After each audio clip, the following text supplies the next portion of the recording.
चलते रहते हैं। कि अब आते हैं equivalent mass of base. Base का जो इक्विवेलेंट मास होता है ना, वो कैसे निकालते हैं? वो होता है molecular mass, molecular mass divided by acidity, molecular mass divide bye acidity. Acidity क्या होता है? देखो, अगर आपके पास बेस है NaOH, आप इसको वाटर में डालोगे तो आपको पता है क्या होगा? Na positive plus OH negative. कितने OH नेगेटिव प्रोड्यूस हुए? नंबर ऑफ OH नेगेटिव जो यहाँ पे प्रोड्यूस हुए, दैट इज 1। सो इस बेस की जो एसिडिटी है, इस बेस की एसिडिटी 1 है। सो इसी तरह से आप देख लो, आपके पास होगा MgOH होल 2, इसको आप वाटर में डालोगे तो इसका बन जाएगा Mg di positive plus twice OH negative. ठीक है, तो यहाँ पे कितने OH नेगेटिव आए? 2 OH नेगेटिव आए। तो इसकी जो एसिडिटी है, एसिडिटी दैट इज 2, है ना।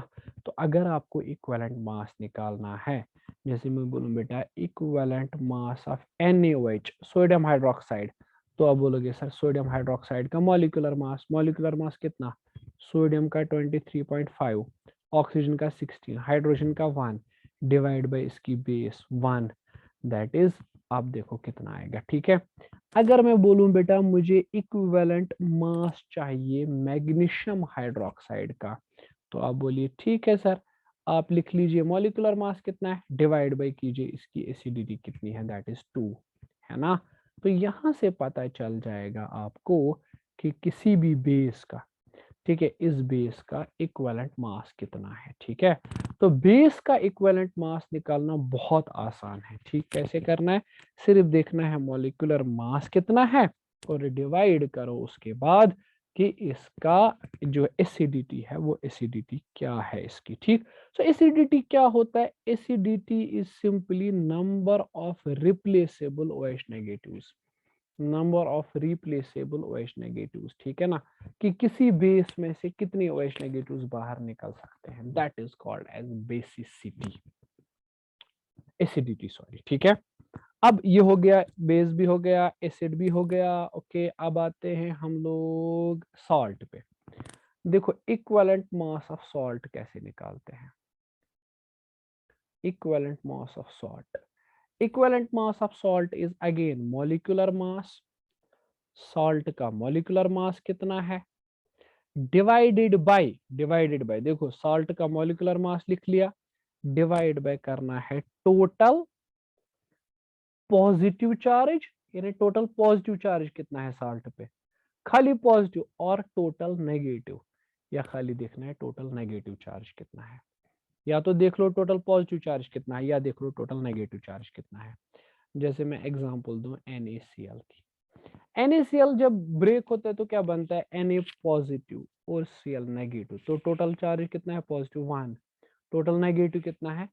1। ठीक है, तो इसका इक्विवेलेंट मास कैसे निकालोगे? Sir equivalent mass of NaCl वो हो गया इसका मॉलिक्यूलर मास, मॉलिक्यूलर मास हो गया 35.5 सोडियम का, क्लोरीन का और सोडियम का 23.5, divide by sir total positive charge 1 है, तो ये निकलेगा 59 ग्राम, है ना। It will be 59 gram. Okay, अगर मैं पूछूं कि मुझे बताइए MgCl2, तो आप बोलोगे सर ठीक है ना, MgCl2 Mg डाया पॉजिटिव और बनाता है twice Cl negative, total positive कितना है? +2। ठीक है, तो इक्विवेलेंट मास कितना आएगा? इक्विवेलेंट मास सर मैग्नीशियम का होता है 20, ये ना 24, फिर क्लोरीन का एक का होता है 35.5, मल्टीप्लाई टू 2 और divide by sir valency, valency आएगा ना, divide by positive charge that is 2।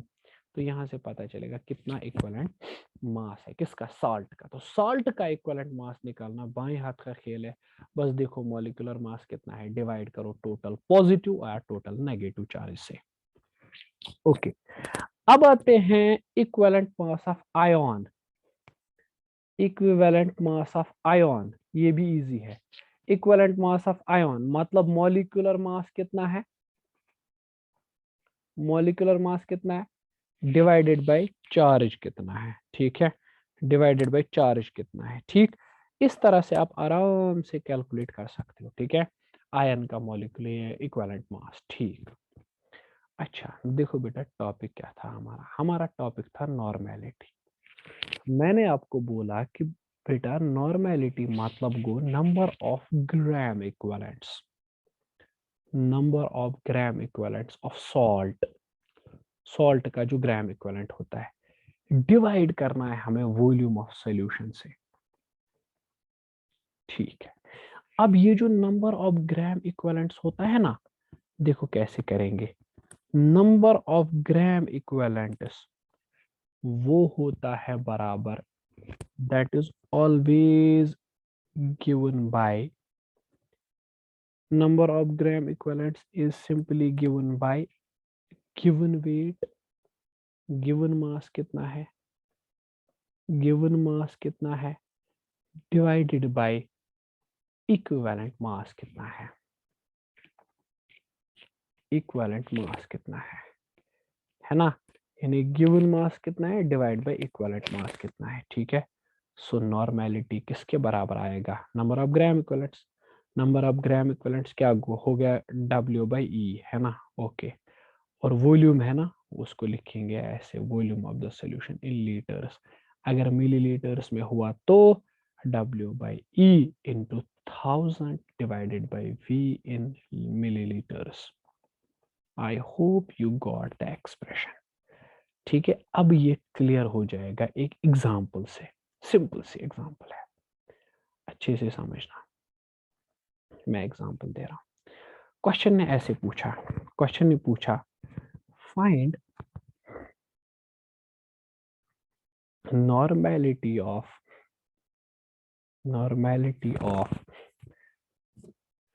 normality of 50 grams of sodium chloride dissolved in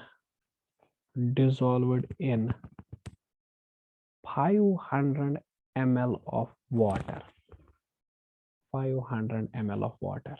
अब देखो सॉल्व कैसे करेंगे, ध्यान से देखिएगा बेटा। NaCl क्या है यहाँ पे, NaCl इज अ सॉल्ट, और यहाँ पे ये सोल्यूट है, ओके। गिवन मास कितना है सोल्यूट का, सोल्यूट का गिवन मास सर 50 ग्राम्स है, ओके। मॉलिक्यूलर मास कितना होता है इसका, सर मॉलिक्यूलर मास जो है ना सोडियम क्लोराइड का वो हमें पता है 59 ग्राम होता है, ओके बेटा ठीक। अब मुझे क्या चाहिए, नॉर्मेलिटी। नॉर्मेलिटी के लिए फॉर्मूला क्या है, नॉर्मेलिटी के लिए फॉर्मूला है given mass divide by equivalent mass into 1000 divide by volume, जो कि मिलीलीटर्स में होना चाहिए, यहाँ पे है वो मिलीलीटर्स में, ओके। लेकिन इक्विवेलेंट मास कैसे निकालेंगे, अभी मैंने बोला equivalent mass of the salt वो होता है ना मॉलिक्यूलर मास, साल्ट का इक्विवेलेंट मास हो गया molecular mass divided by positive charge या नेगेटिव चार्ज। मॉलिक्यूलर मास है इसका 59 ग्राम और पॉजिटिव चार्ज है +1, तो सर इसका हो गया 59 ग्राम, ठीक है। नॉर्मेलिटी मतलब वो गिवन मास इतना वहां पे है 50 डिवाइड बाय इक्विवेलेंट मास वहां पे है बेटा 59 multiplied by 1000 divide by volume millilitres में 500। यहाँ से देखो कितने नॉर्मल का सोल्यूशन ये आएगा, कितनी इसकी नॉर्मेलिटी होगी, ये मेरे कहने का गर्ज है, ठीक है। तो ये बहुत सिंपल सा क्वेश्चन आपको समझा देगा नॉर्मेलिटी क्या है। एक और क्वेश्चन लेता हूं मैं बेटा, ये कह रहा है find normality of, I guess ये आपको आएगा, normality of 200 grams of say for example HCl in 750 ml of solution। Sir ठीक है कर देंगे, तो बताओ क्या करोगे। HCl is an acid, given mass कितना है 200 ग्राम, मॉलिक्यूलर मास कितना होता है सर 36.5, क्योंकि हाइड्रोजन का हो गया 1 और क्लोरीन का हो गया 35.5, हो गया ना 36.5। तो हम पहले सर इक्विवेलेंट मास निकालेंगे। इक्विवेलेंट मास हो गया sir given minus molecular mass, क्योंकि एसिड है, मोलर मास कितना है divide by sir basicity. Basicity sir molecular mass इसका है 36.5 और बेसिसिटी अब हमें पता है 1 है, क्योंकि ये मोनो बेसिक एसिड है, तो 36.5। अब उसके बाद sir normality is given mass by equivalent mass into 1000 divide by volume, जो कि मिलीलीटर्स में होना चाहिए। गिवन मास है 200, इक्विवेलेंट मास है 36.5 इंटू 1000 डिवाइडेड बाय वॉल्यूम, जो कि मिलीलीटर्स में वो दिया गया है 750।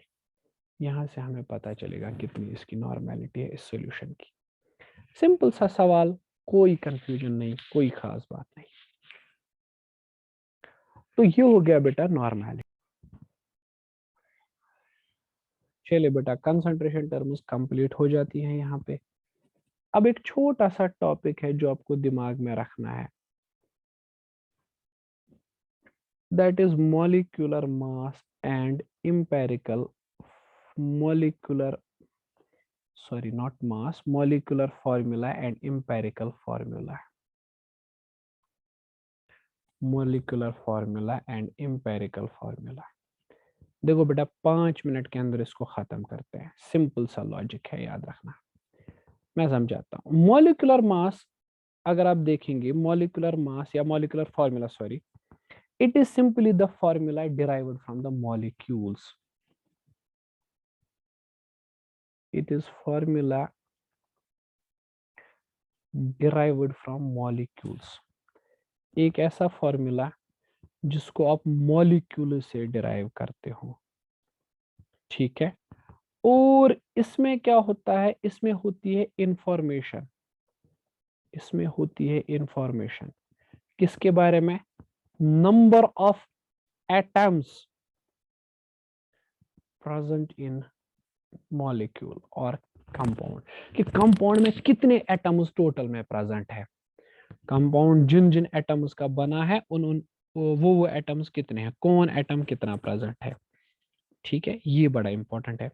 और इंपेरिकल फॉर्मूला जो होता है ना बेटा, इंपेरिकल फॉर्मूला बिल्कुल इसका रिवर्स होता है। इंपेरिकल फॉर्मूला सिंपलेस्ट फॉर्मूला है।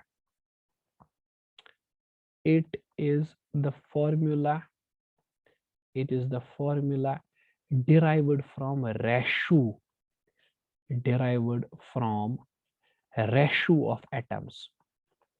एटम्स का रेशो आपने देखना है, ठीक है ना। तो ये आपको एग्जैक्ट फॉर्मूला नहीं है, बल्कि खाली आपको रेशो देखना है। मैं दिखाता हूं आपको बेटा एक एग्जांपल, उससे क्लियर हो जाएगा। जैसे कि आपको पता है C6H12O6, it is an example, it is a formula for glucose.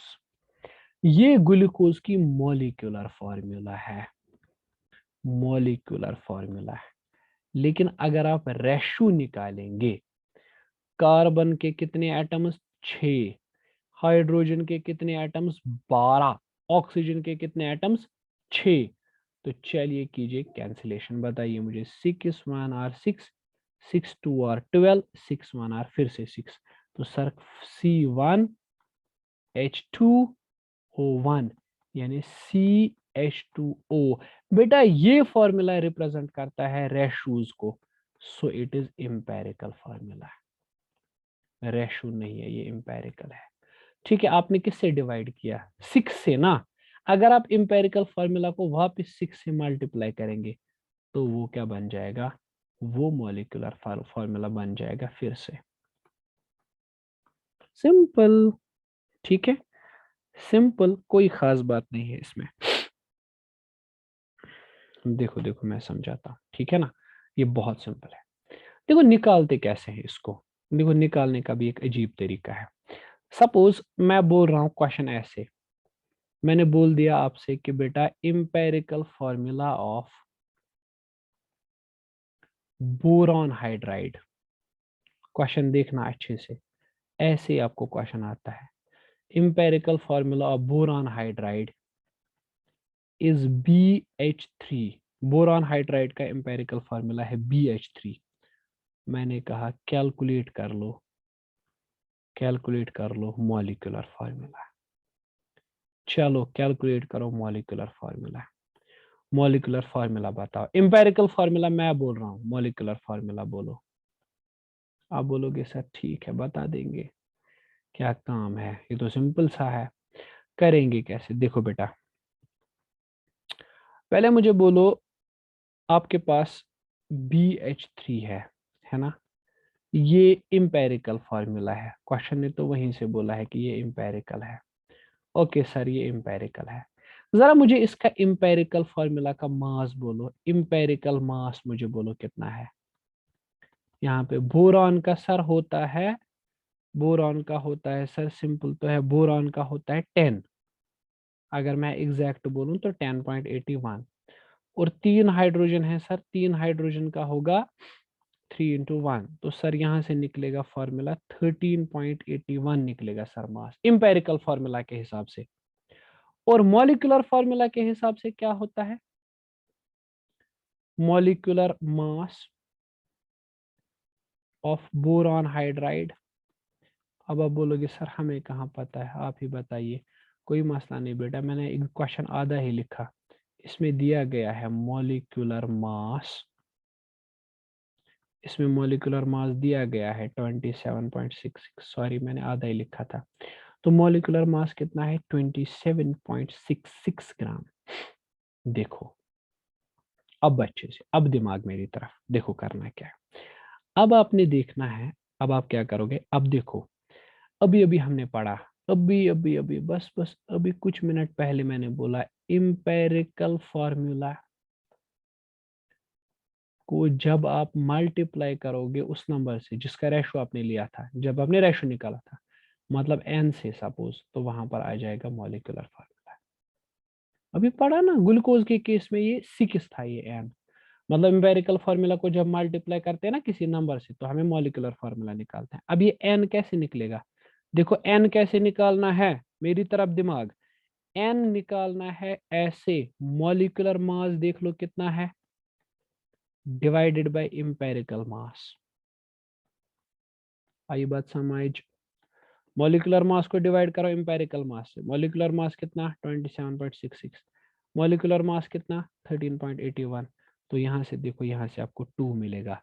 So empirical formula क्या है बेटा आपके पास, BH3 मल्टीप्लाइड बाय n कितना निकला 2, तो सर बन जाएगा B के साथ 2 हो जाएगा B2H, 3 2 are 6, B2H6 is the real formula. यही है मॉलिक्यूलर फार्मूला इसकी। क्लियर हुआ, तो करना क्या है, मॉलिक्यूलर मास को डिवाइड करो इंपेरिकल मास से, वहां पे निकलेगा n, उसी n को इंपेरिकल फार्मूला के साथ मल्टीप्लाई कर दो। ठीक है, जरा एक और छोटा सा क्वेश्चन है, क्वेश्चन ऐसे कह रहा है, इसको करोगे तो अच्छा हो रहेगा, आपको एक क्वेश्चन आराम से हो जाएगा बोर्ड एग्जाम में। कह रहा है कि इंपेरिकल फार्मूला ऑफ कंपाउंड, एक कंपाउंड है हमारे पास, उसकी इंपेरिकल फार्मूला है COCl2, COCl2 is the empirical formula. सुनो, empirical formula is COCl2, okay. And its molecular weight is, and it is, और क्वेश्चन ने कहा है वहीं से उसका जो मॉलिक्यूलर मास है, मॉलिक्यूलर मास उसका 90 यूनिट्स है, मॉलिक्यूलर मास दिया गया है, ठीक है। तो पूछा है मॉलिक्यूलर फार्मूला बताओ, तो आप बोलोगे ये कौन सा क्वेश्चन है, ये तो हम बाएं हाथ से कर देंगे। पहले इंपेरिकल मास निकालो, इंपेरिकल मास, कार्बन है तो 12, ऑक्सीजन है तो 16, ओके, और क्लोरीन है तो 35.5, लेकिन 2 क्लोरीन है इंटू 2, तो चलिए सर ठीक है, यहाँ पे देखेंगे तो 99 यूनिट्स निकलेगा। और मॉलिक्यूलर मास कितना है, मॉलिक्यूलर मास दिया गया है 90, तो पहले सर n देखेंगे, n होता है molecular mass divide by empirical mass. तो मॉलिक्यूलर मास कितना है बेटा 90, इंपेरिकल मास कितना लिखना 99, तो ये ऑलमोस्ट 1 के बराबर आ जाएगा, 1.00 आ जाएगा, लेकिन लगभग 1 ही हो गया, ठीक है। सो हमें पता है जो इम्पेरिकल फॉर्मूला है उसको n से मल्टीप्लाई करेंगे तो मॉलिक्यूलर फॉर्मूला बन जाएगा। इम्पेरिकल फॉर्मूला CuCl2 है, n यहाँ पे 1 है, तो ये हो गया CuCl2 वापस ही 1 से क्या फर्क पड़ेगा मल्टीप्लाई करने से, तो इसका मॉलिक्यूलर फॉर्मूला भी यही है। ठीक है, बहुत आसान है। ठीक, क्लियर कट हो जाएगा आराम से। ठीक है, तो ये हो गया कि आप किस तरह से इंपेरिकल फार्मूला को डिफाइन करोगे और उससे कैसे आप फिर मॉलिक्यूलर फार्मूला कैलकुलेट कर लोगे। बहुत आसान है ये। ठीक है।